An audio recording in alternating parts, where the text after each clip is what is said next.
พอชุดผู้แล้วพอนะวัดน้ำมง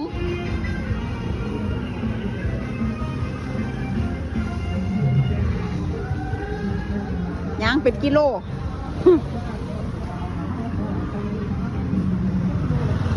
ตุ้ม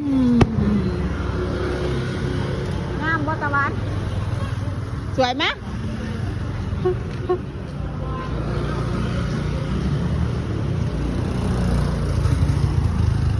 ยังบ่หอดง่ายๆเด้อตะวันเลยยังบ่หอดง่ายๆเด้อย่างเด้อ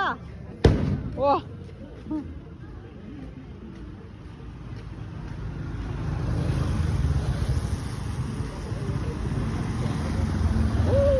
ต้ม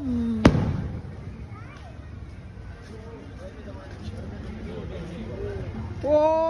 ลูกไฟลงมาแล้วตะวัน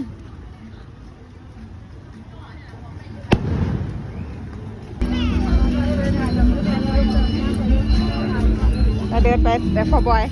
เดินไปเร็วๆไปเดินพ่อบอยได้ลงไปเลยโอ้ยแล้วแต่ไฟหลากสีเด้อคุณอ่ะอุโมงค์ไฟก็แม่นออกไปทั้งคนเราก็ที่ลองขายแนวขายก็อยู่ทั้งผุนกับมีตัวนี้ของจอดอยู่ทั้งที่กระไหล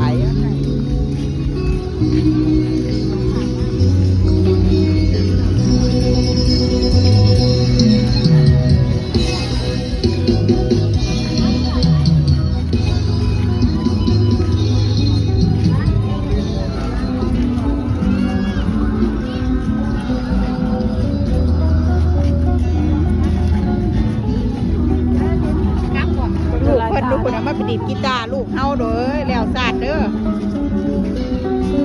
ลูกเพิ่นความสามารถพิเศษ